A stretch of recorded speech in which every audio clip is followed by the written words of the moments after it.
better if you turn the microphone on. How are y'all doing this evening? Good evening, First Baptist Church. It's good to see all of y'all here. All right, we're going to have a time of worship. If you would stand, we're going to start this off when the roll is called up yonder.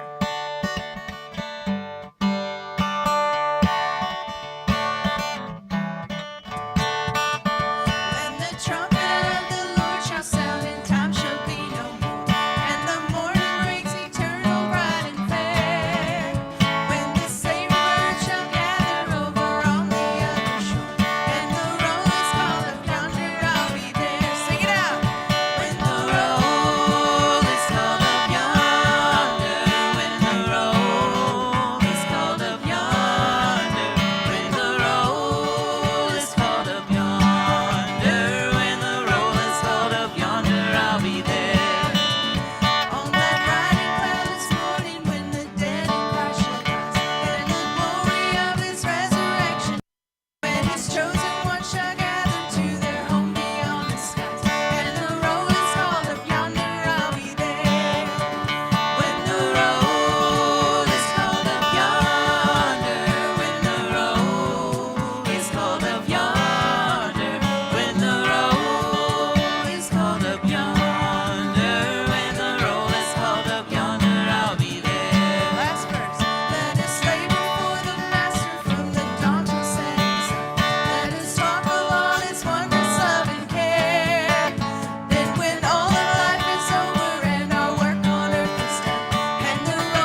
be seated.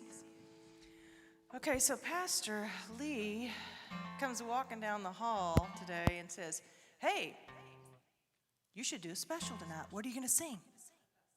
So like any good Baptist, I pulled out my hymnal. And I found one that I haven't sang in a long time. Matter of fact, I don't think the last time was probably whenever I was in high school singing with my family. So I'm going to sing a song for you called Without Him. I know most of you probably know. I know Ann knows that anyway. And Phil's going to play for me last minute, so hang on. Here we go.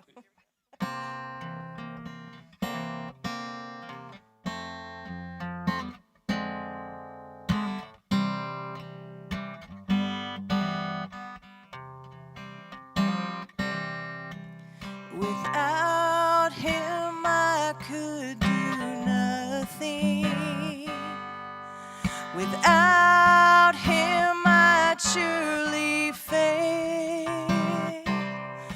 Without Him I would be drifting like a ship without a sail. Jesus, oh Jesus, do you know Him today? Do not turn Him away, oh Jesus, my Jesus. Without Him, how lost I would be. Without Him, I would be dying. Without Him, I'd be enslaved. Without Him, I would be hopeless. But with Jesus, thank God I'm saved. Jesus, oh Jesus, do you know Him today? Do not turn Him away, oh Jesus, my Jesus. Without Him, how lost I would be.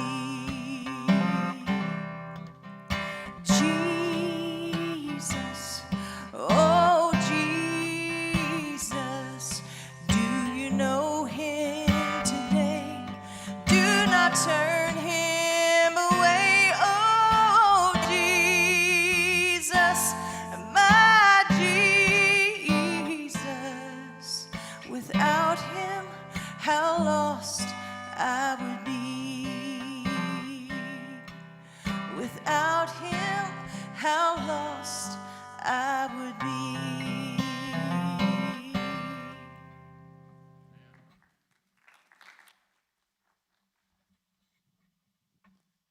Amen. Thank you, Roxanne. I think she was trying at the beginning to throw me under the bus, but it backfired. Now I want her to do that every week, so that was really good. See, had you got up here and just missed every single note, then you would have taught me a lesson. So, all right, I know you will. Open your Bibles with me tonight to Exodus chapter 27. Exodus chapter 27. Chris was filling in for me last Wednesday. I think we were gone last Wednesday, weren't we? And we took a little trip up to Kansas and Missouri, and Gatlinburg, Missouri was our final destination, and we just had a great time. The trees are beautiful, and we'd never been there. So, Gatlinburg, Tennessee. Yeah. What did I say? It's been a long day.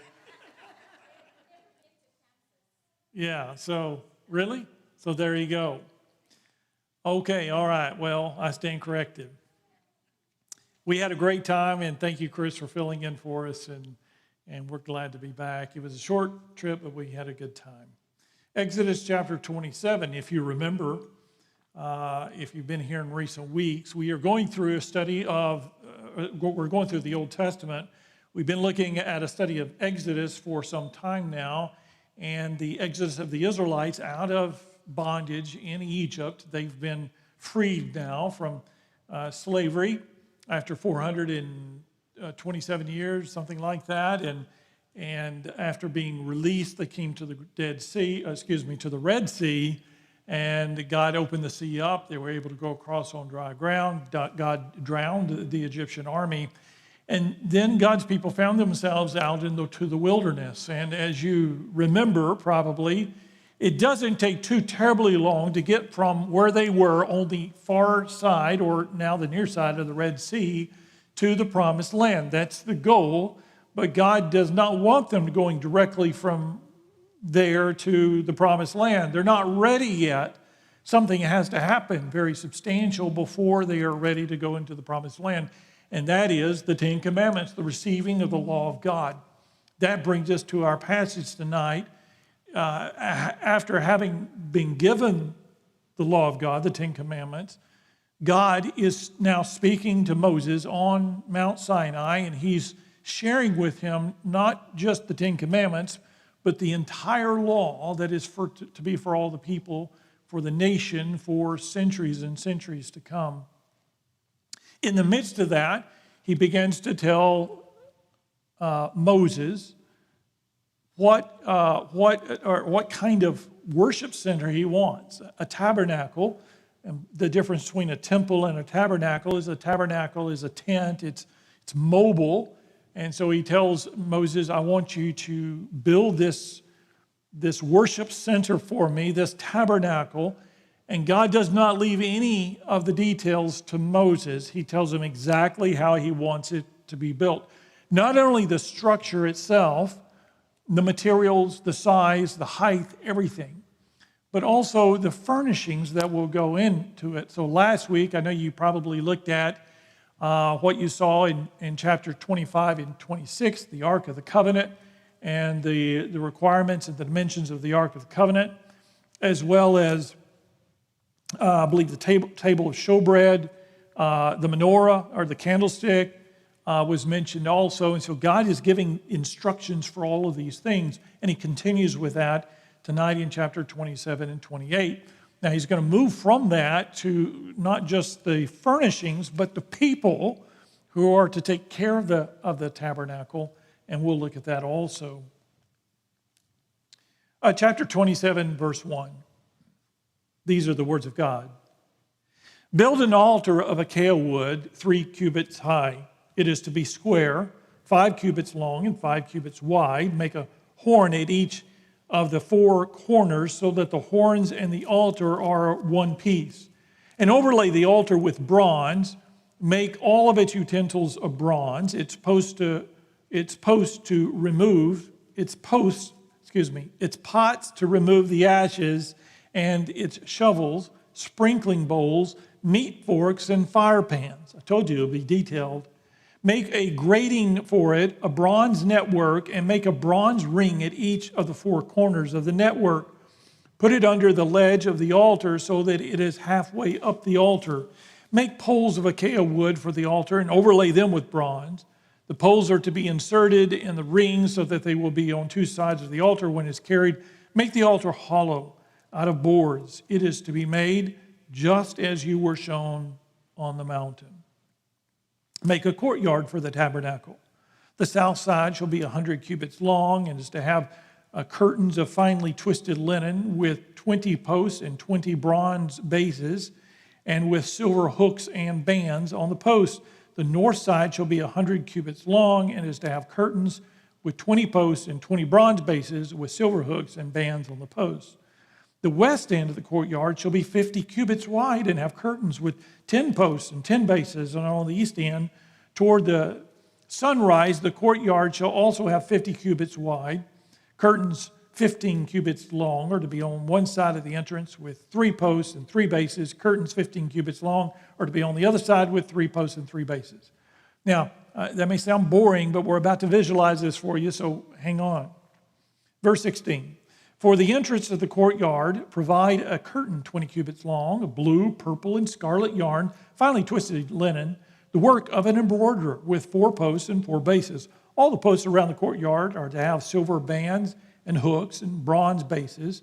The courtyard shall be 100 cubits long and 50 cubits wide, with curtains of finely twisted linen and 5 cubits high, and with bronze bases. All the other articles used in the service of the tabernacle, whatever their function, including all the tent pegs for it and for those for the courtyard, are to be of bronze.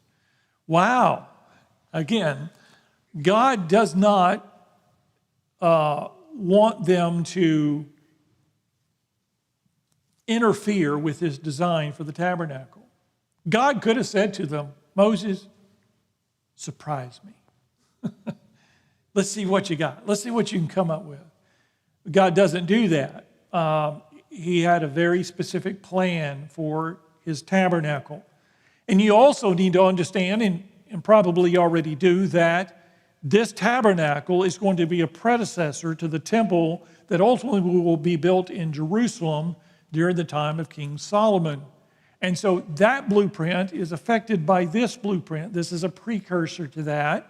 And God doesn't want the Temple of Solomon to be left to chance. He gives instructions for that ultimately, but here he's making it clear to them, he's establishing a pattern for it. Do you have the picture? This is a picture, and again, it's not a picture, it's a drawing or a painting of our best guesstimate based on what I just read of the tabernacle. Now, the first thing you may notice when you look at this is, it actually is a tent.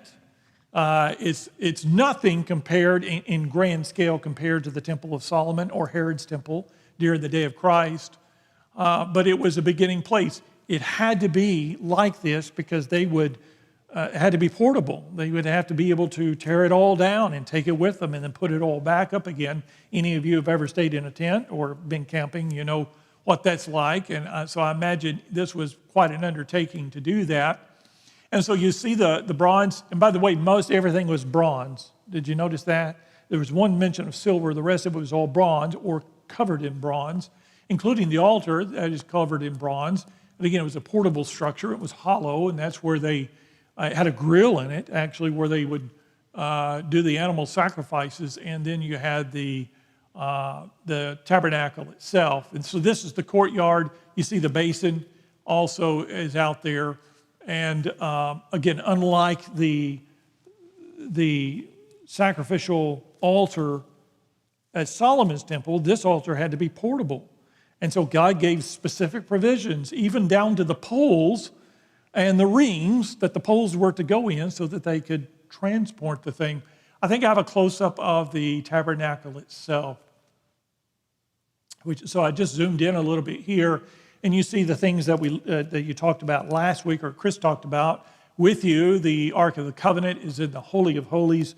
There is the curtain that separated the holy place from the Holy of Holies, the table of showbread, the menorah, and the altar of incense are the primary furnishings in there. And again, it generally would have been about this height, this width, and this depth.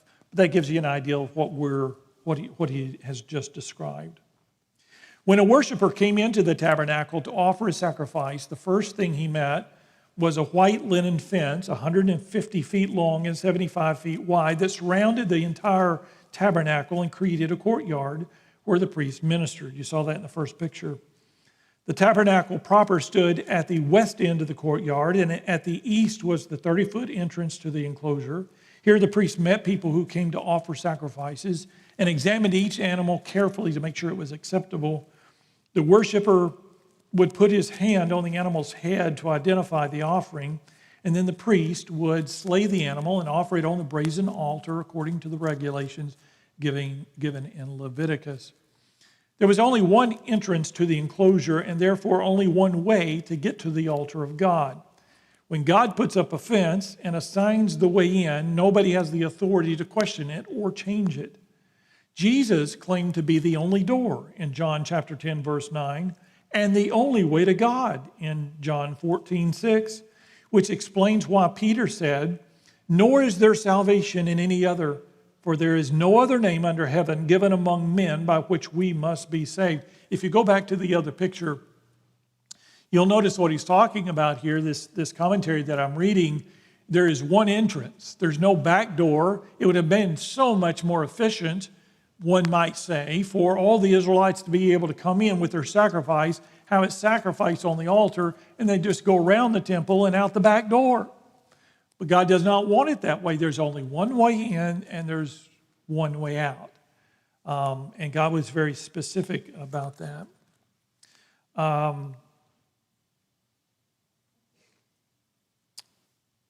In today's pluralistic society, many people like to think that every way is acceptable to God. But that attitude leads to death. Even then, they understood there was only one way to access God, through one door. The brazen altar was a hollow box, 7.5 feet wide and 4.5 feet high, made of acacia wood covered with bronze. In Scripture, bronze is often identified with judgment. 2.5 feet from the top, inside the box, was a bronze grating in which the priest kept a fire burning and through which the ashes of the wood and the sacrifices fell. Because they were part of the offerings dedicated to God, these ashes were considered ceremonially clean, and were collected on the east side of the altar. Regularly, the priest would carry these ashes outside the camp to a clean place. So, as we continue, look in verse 20. God says, "Command the Israelites to bring you clear oil of processed olives for the light, so that the lamps may be kept burning in the tent of meeting outside the curtain that is in front of the testimony. Aaron and his sons are to keep the lamps burning before the Lord from evening till morning. This is to be a lasting ordinance among the Israelites for the generations to come." God even gives instructions on the kind of oil that is used. So to supply light to the tabernacle, the lampstand with its 7 lamps required a continual provision of olive oil. The Israelites were to provide this oil so that the priest could keep the lamps burning continually as a lasting ordinance. As already stated, the testimony refers to the 10 commandments on stone kept in the Ark of the Covenant. And the lampstand, being in the holy place, was therefore in front of the ark, though a curtain separated the 2 compartments of the tabernacle. All right, now you can go to the second one again. Chapter 28, verse 1. "Have Aaron your brother brought to you from among the Israelites, along with his sons Nadab and Abihu, Eleazar and Ithamar, so that they may serve me as priests. Make sacred garments for your brother Aaron to give him dignity and honor. Tell all the skilled men to whom I have given wisdom in such matters, that they are to make garments for Aaron for his consecration, so that he may serve me as priest. These are the garments they are to make: a breastpiece, an ephod, a robe, a woven tunic, a turban, and a sash. They are to make these sacred garments for your brother Aaron and his sons, so they may serve me as priests. Have them use gold and blue, purple and scarlet yarn, and fine linen." So the garments for the high priest were set apart from common clothing to elevate the office. It specifically says to give him dignity and honor, and to serve as a constant reminder of God's holiness. The garments to be worn only when the priest served in the tabernacle were to be made by fine craftsmen and of the same materials, yarn and fine linen, as the curtains of the tabernacle. So you see that little picture of that guy right there, that priest, wearing that outfit. And I think I have some more pictures for you. And so here's the altar of incense right here. And you see the 4 horns on the corners of the altar of incense. The altar of incense, like the brazen altar that's outside the tabernacle, this is inside. Also has 4 horns on the corners and also has poles so that it could be portable. You'll notice both of these priests, and we're not exactly sure what the stones looked like or what the size was, but we do know the amount. There are 12 of them for the 12 tribes of Israel, different stones, and that is the ephod that's on the front. There's also a golden crown or a band around his head that had something inscribed on it. I believe we'll get to that as well. and the rest of the garments. They had bare feet, by the way. They didn't put shoes on. So let me keep reading. Or where was I? Verse 9? Oh, verse 6? Okay.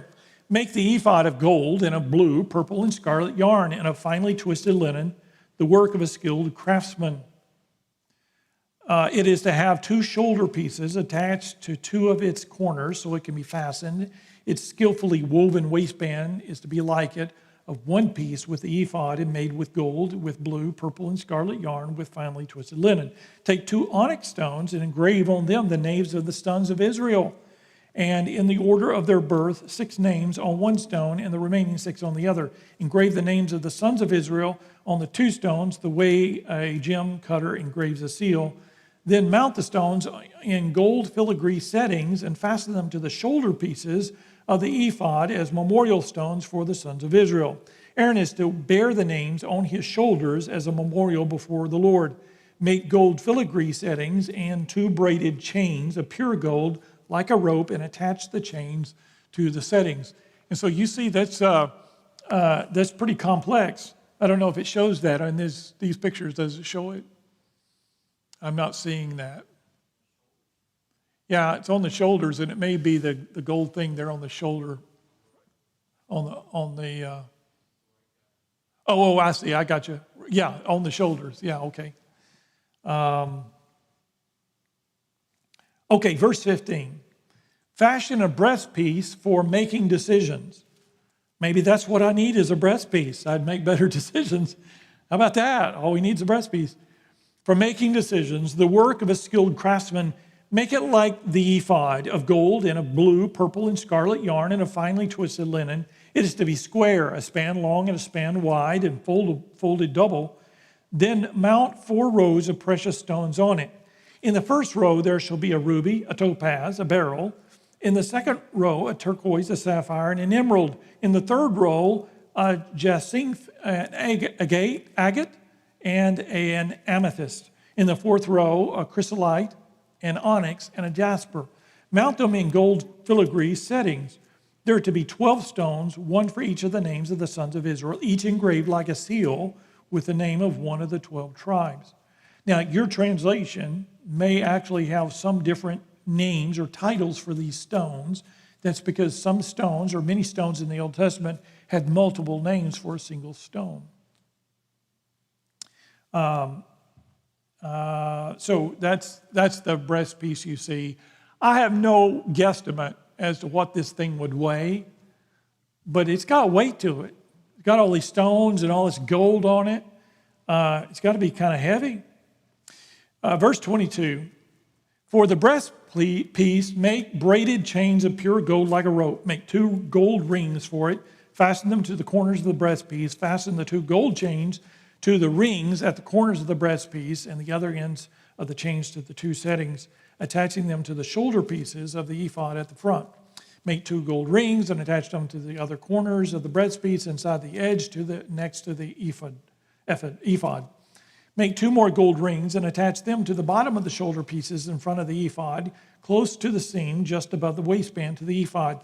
The rings of the breastpiece are to be tied to the rings of the ephod with blue cord connecting it to the waistband so that the breastpiece will not swing out from the ephod. Whenever Aaron enters the holy place, he will bear the names of the sons of Israel over his heart on the breastpiece of decision as a continuing memorial before the Lord. Also put the Urim and the Thummim in the breastpiece so that they may be over Aaron's heart whenever he enters the presence of the Lord. Thus Aaron will always bear the means of making decisions for the Israelites over his heart before the Lord. Now, I'm going to talk to you a little bit about that last paragraph in a moment. Can you share with me, and I don't know if those of you watching online, if you'll be able to hear them, so I'll try to repeat their responses as much as I can. Can you share with me, what are some things that you can conclude from reading that? I know it sounds very tedious, but this is actually God speaking. Is there anything you can discern from this that you notice? It wants everything just so Okay, it is to be amazingly specific. And here's the beauty of God's instructions. For all the people that were making this, and there were gold craftsmen and jewelers involved, and people who made fine linen, et cetera, and all these craftsmen that were involved in this, there was not a single moment where they said, I wonder what this is supposed to look like, or I wonder how this is supposed to work, or is it just up to me? I'll just make up. They didn't have to wonder. It was so specific. God knew exactly what he wanted and what it was supposed to look like before it was ever made. Anything else you notice? The perfection. Okay, and I don't know, she says the perfection, and I don't know if this is where you mean to go with this. It ain't junk. It's just, he doesn't say, just plate it. He doesn't say, just use some tater sacks, or whatever you got. Or I don't really care what garments you wear under it. He never says that. It's the best of the best of the best. I mean, he's got precious stones on him. I mean, he's decked out. I mean, he would have been quite a sight to behold. And as he's walking to the tabernacle, because it's outdoors until he gets inside the tabernacle itself, if the sun is shining, boy, it's got to be gleaming off all that gold and off all those precious and semi-precious stones. It would have been quite a sight to behold. Not just that, but even the colors and the patterns of the cloth is dictated by God. Yeah. And by the way, all of this was designed to match the curtain in the tabernacle itself. Anything else that you noticed? It didn't matter which tribe you were a part of, just as long as you're a part of Israel? Yeah, everybody there was from one of those 12. I mean, there wasn't any priority to be given to one tribe versus another. Oh, right. Yes, that's a good point. None of the tribes on the ephod received certain priority over others or was more important than any of the others. It's true. It's a good point. Anything else you noticed?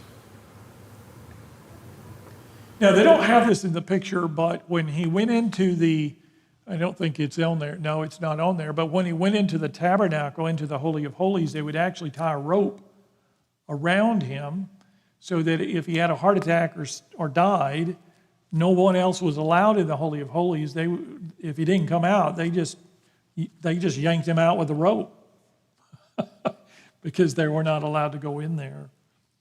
All right, anything else you noticed? There is something interesting, though, that's put in the breastpiece behind it, and it was two things. Can you tell me what those two things were? The Urim and the Thummim, if I'm pronouncing that correctly, Thummim. Having described the tabernacle and its furniture, the Lord then instructed Moses concerning the priesthood that was to preside over the nation's religious life. The priests were to minister in the tabernacle complex in a variety of ways.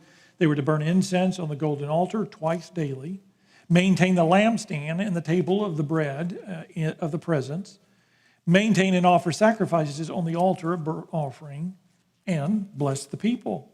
In addition, they presided over civil cases. We are going to find that out in Numbers chapter 5 and in Deuteronomy. They instructed the people in the law. We're going to find that out also in Deuteronomy. And they gave encouragement in times of war. Also, we're going to see that in Deuteronomy. And so the priests filled multiple functions, not just making sacrifices. That was their primary responsibility, but they also did a lot of teaching, instructing, and encouraging during difficult times.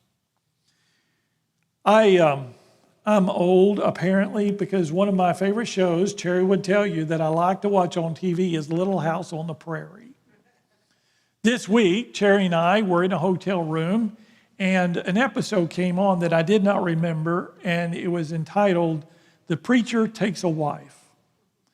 where and I told Cherry, because I'm I think the exact same age as Half Pint. I think she's 56 also. And I had a big crush, I was just a little kid. And she had those cute little pigtails.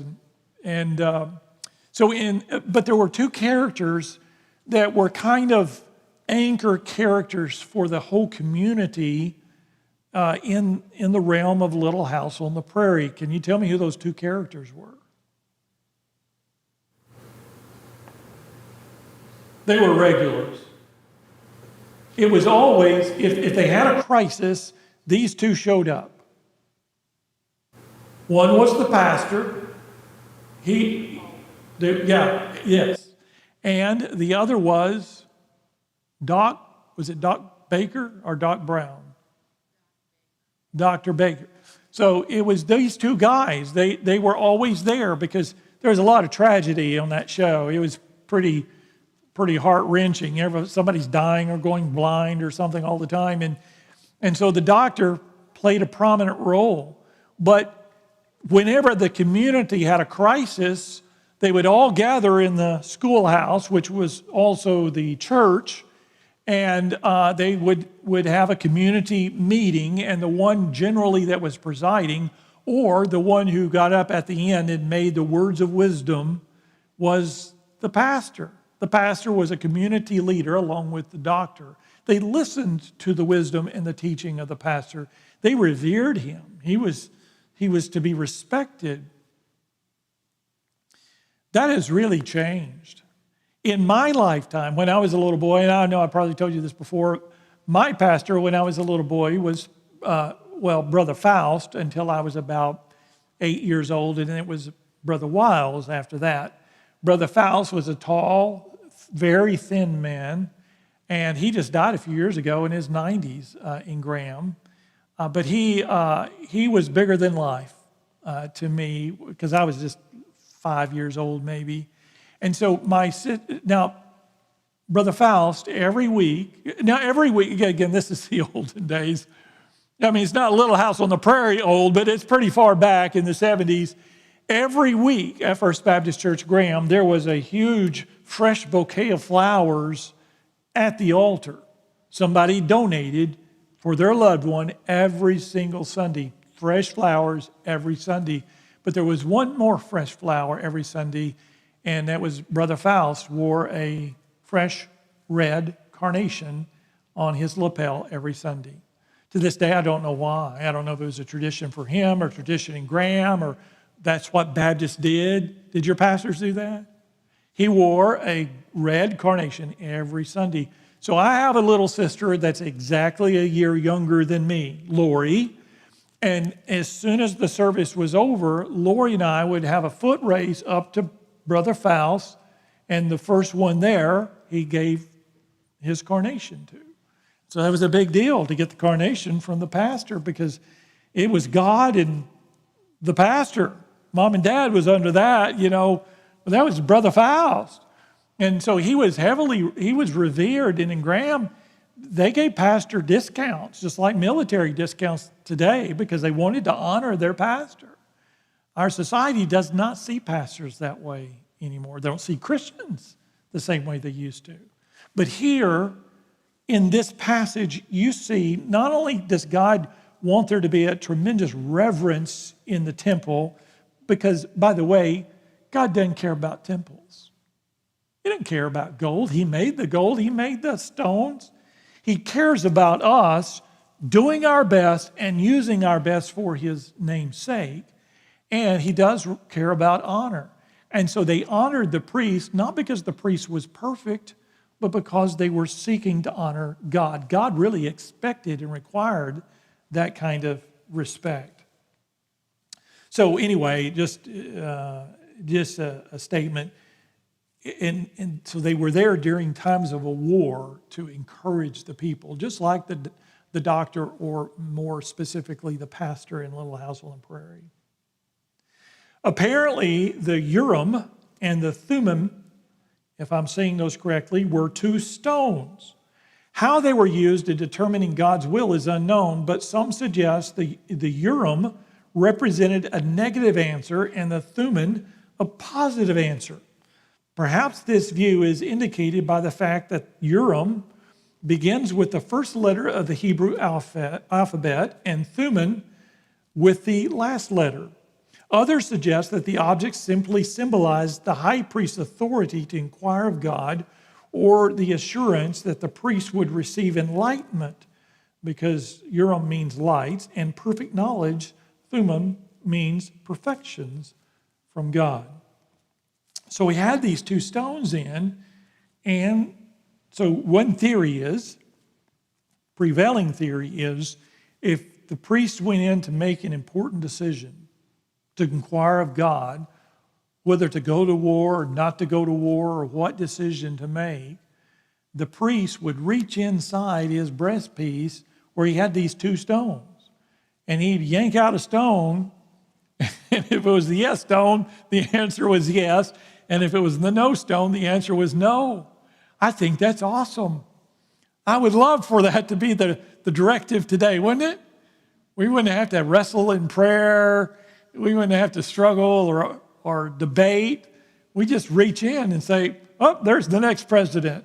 Wouldn't that be awesome? Well, sorry, it doesn't work that way. In part because God does want us to wrestle with him in prayer, but also because we have, as believers, the presence of the Holy Spirit to counsel us. We don't need rocks anymore. We have the Holy Spirit. And so, but that's what those were there for, we think, as far as we can guess. Verse 31, make the robe of the ephod entirely of blue cloth, with an opening for the head in its center. There should be a woven edge like a collar around its opening so that it will not tear. God is even planning, he wants it to last a long time. He doesn't want it to be flimsy. Verse 33, make pomegranates of blue, purple, and scarlet yarn around the hem of the robe with gold bells between them. The gold bells and the pomegranates are to alternate around the hem of the robe. Aaron must wear it when he ministers. The sound of the bells will be heard when he enters the holy place before the Lord and when he comes out. So that people would know, they would listen for the sound of the bell. And so it says, the sound of the bells will be heard when he enters the holy place before the Lord and when he comes out, so that he will not die. Make a plate of pure gold and engrave on it, as on a seal, holy to the Lord. Fasten a blue cord to it and attach it to the turban. It is to be on the front of the turban. It will be on Aaron's forehead, and he will bear the guilt involved in the sacrifices the Israelites consecrate. Whatever their gifts may be, it will be on Aaron's forehead continually, so that they will be acceptable to the Lord. Weave the tunic of the fine linen and make the turban of fine linen. The sash is to be the work of an embroiderer. Make tunics, sashes, and headbands for Aaron's sons to give them dignity and honor. After you put these clothes on, your brother Aaron and his sons anoint and ordain them. Consecrate them so that they may serve me as priests. Make linen undergarments as a covering for the body, reaching from the waist to the thigh. Aaron and his sons must wear them whenever they enter the tent of meeting or approach the altar to minister in the holy place, so that they will not incur guilt and die. This is to be a lasting ordinance for Aaron and his descendants. The only altar believers have today is Jesus Christ himself. Now, when I first came here so many years ago, we had an altar in front of the pulpit. This is across the street. And it's a big, heavy oak altar. We have it in the prayer room now. And we bring it out for the Lord's Supper. That's what we put the elements on for the Lord's Supper. So we called it an altar. And then we have an altar call to come to the altar, kneel, and pray. And it's strictly symbolic, because that's not actually the altar. Our altar is Jesus Christ. It's really symbolic now because it's not even here. But it's figurative completely at this point. But the only altar believers have today is Christ himself, who bears on his glorified body the wounds of the cross. As a holy priesthood, that's you and me, believers offer up spiritual sacrifices acceptable to God through Jesus Christ. That's 1 Peter chapter 2, verse 5. We present to him our bodies, Romans chapter 12, verse 1, our material wealth, Philippians 4:18, praise and good works, Hebrews 13:15, and a broken heart, that's Psalms 51. So we present to God as his holy priests sacrifices acceptable to God through Christ. We give him our bodies, our material wealth, our praise and good works, and our hearts. So what that priest did thousands of years ago is in so many respects like what you and I do. Now, there's a difference. What the priest did when they worshiped was, there's no way around it, a bloody mess. It was a bloody mess. There's blood everywhere. Just containing all that blood of those sacrifices was substantial. I don't know how they did it without getting it all over them and all over the place. And well, because of the blood of Christ, you and I don't have to do that. So the sacrifices that we offer are not physical, but spiritual sacrifices, as the New Testament tells us. But that said, we are a royal priesthood. We are to offer sacrifices to God in his presence. All right, any comments or questions about that before we move to our prayer list for tonight? Okay, you're very quiet. Very good. Well, let's conclude our Bible study and take a look at our prayer sheet for the week. If you need a prayer sheet, if you've not received one, would you